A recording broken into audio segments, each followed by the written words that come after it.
This podcast segment is brought to you by Facts When It Goes to Podcast, DJ Laudy Daudy. If you like this video, hit that like and subscribe button. The likes I appreciate, the views I appreciate more.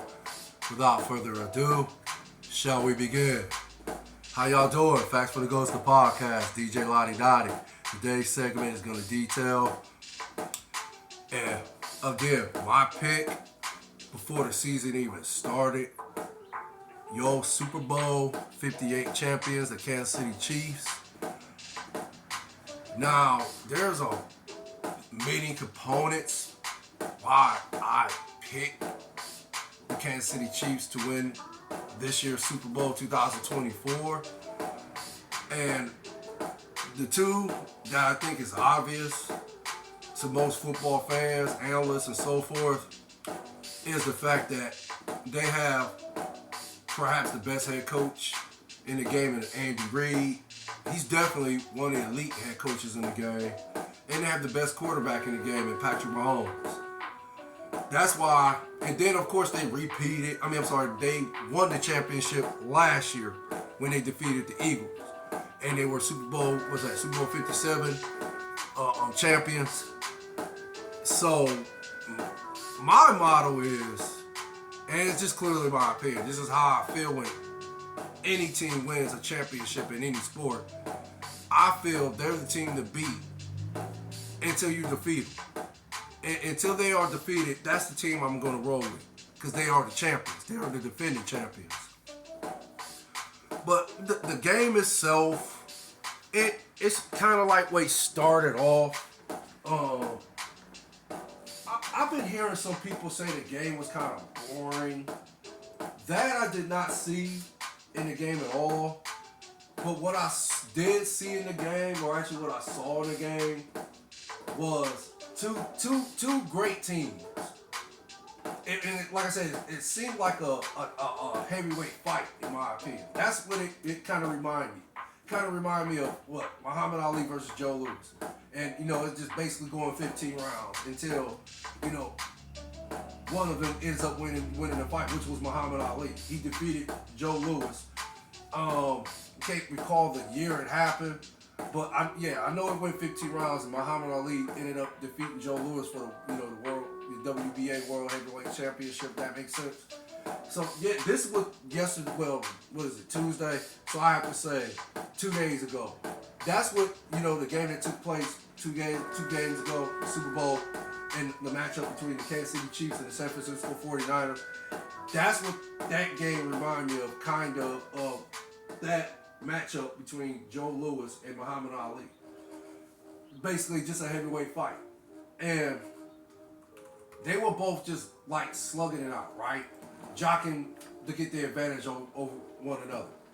And again, for me, it basically came down to the quarterbacks first and foremost, right?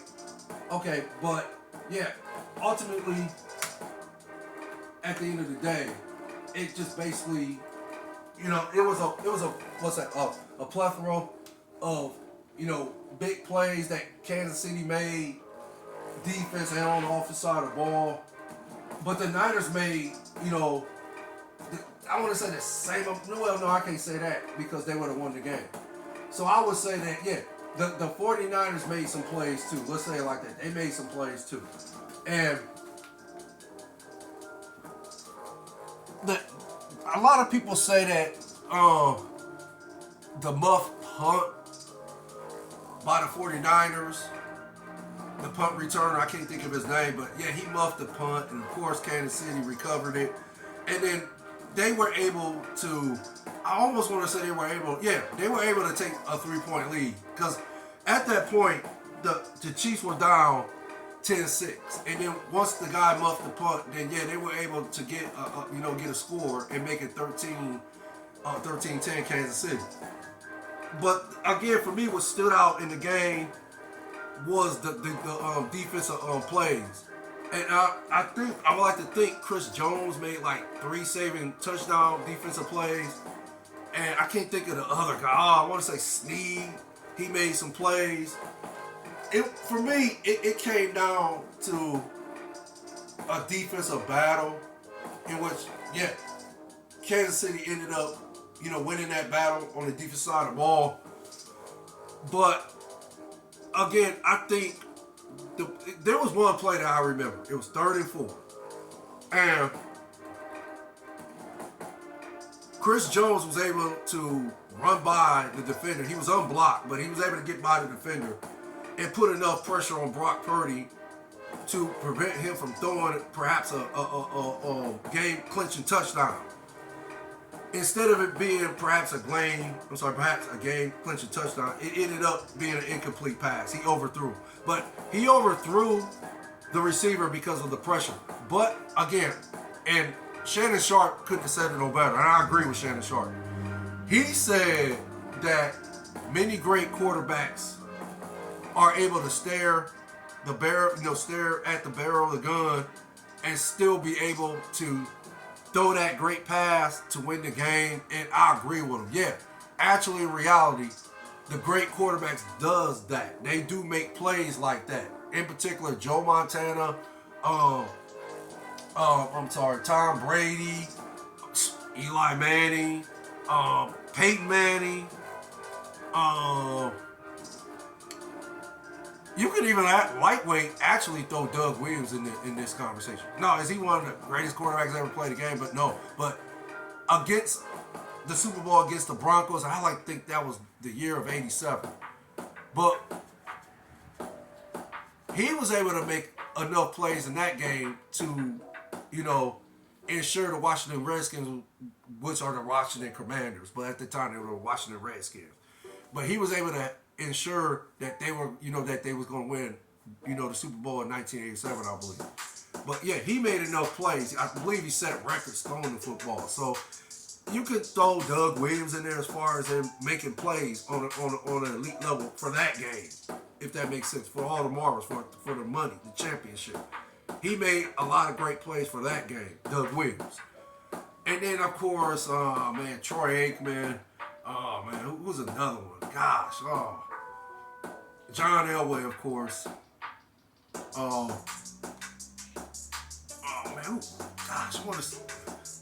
You could perhaps throw Russell Wilson in there, but he only got one Super Bowl, and I don't know about his career right now, so kind of want to throw Russell Wilson in there. I'm trying to think of a quarterback. But let's just say for now, those are the ones I can think of right now. But again, Brock Purdy should have made that play regardless of the pressure. That's what I'm trying to get at. He did make the play, but it's okay at the end of the day because he still stepped his game up. He didn't choke. He didn't, succumb to the pressure, if it makes sense. I think he put on a good show. Was it a great performance? No, but was it a good, adequate, better than adequate performance? Definitely, in my opinion. I think he's flirting Brock Purdy with the elite status as far as him being among the elite quarterbacks in the game. He's flirting with that line. He has a lot of potential. He's still young. Well, actually, he's young. And yeah, he was drafted. I think he's the lowest drafted quarterback ever. And he's also the youngest quarterback to ever start in the Super Bowl, I believe. So Brock Purdy has a lot of potential. So we'll see what happens with Brock Purdy going forward. But the stats for Brock Purdy, and again, I thought he played better than adequate, in my opinion. He was 23 out of 38, 255 yards and a touchdown. Patrick Mahomes was 34 out of 46, 333 yards and 2 touchdowns. He did throw an interception, which I thought that interception was basically going to be like, what should I say? What's going to put a dent in the Kansas City chances of winning the Super Bowl, if that makes sense. Because it seemed like when Patrick Mahomes threw the interception, the Niners had all the momentum, and they had a 10-point. They were up 10-0, I believe, or perhaps they was up 10-3. But yeah, the Niners they had a 10-point lead up until they had a 10-6 lead going into halftime. But the game itself, like I said, the defense made a lot of plays in the last, I want to say in particular the last 2 minutes of the game, they made a huge play to prevent the 49ers from getting a touchdown, so they had to settle for a field goal. And then, of course, Patrick Mahomes was, do what Patrick Mahomes do, drove him down the field, put the kicker in position, the field goal kicker in position to kick the game-tying field goal and send it to overtime.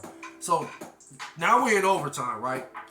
And I was, like, I ain't gonna say that I was, puzzled as to why the 49ers were, or should I say, I was puzzled as to why the 49ers decided to receive the ball in overtime, because from my understanding of the overtime rules, it's not sudden death regarding if you get a field goal or a touchdown in overtime. It's not sudden death like it was back in the day. If you get a field goal or a touchdown, I could be wrong about how I'm describing this, but if you get a field goal or a touchdown, the other team gets a possession to, either tie the game up or take the lead with a touchdown. That's my understanding. Like I said, I could be wrong, but that's my understanding. But from my understanding, from what the analysts and all the other, fans of football, people that's involved in football, they basically said that why would you give Patrick Mahomes another down? So, okay, the Niners received the ball, and of course they were held to a field goal. So, of course, the Kansas City Chiefs get the ball, and again, Patrick Mahomes do what he's notoriously known for. Notorious for being one of the greatest, if not the greatest quarterback in the game. He's definitely the best quarterback in today's game. Now, as far as him being the GOAT, hey, that's for everybody else to discuss. I would say, he's not the GOAT right now, but I like to think because of the way his career is the way his career is like actually surging towards the trajectory of his career. He's only 28, still young, and I don't even think he's playing. He's in his prime. So if you want to be hypothetical about it, I would like to think next year they're going to win, because I'm picking the Kansas City Chiefs yet again to win next year's Super Bowl. Is he going to win like what, 3 more? Because next year now I put him at 4, right? Then if he win 2 more, he would have 6. So, but I like to think if he gets 4 next year, he can somewhat take a layoff and then come back and win the next 2, if that makes sense. So I would like to think perhaps he could end up with six Super Bowl rings and probably another MVPs or something. I don't know how many he got right now. I want to say he got 3. But he could end up with maybe 2 or 3 more MVPs. And then I would like to think perhaps that would put him in the GOAT conversation, if not make him the GOAT. That would put him over Tom Brady, because his career right now, his 3-year career, far surpasses Joe Montana and Tom Brady's 3-year career. So that's what the trajectory, in my opinion, Patrick Mahomes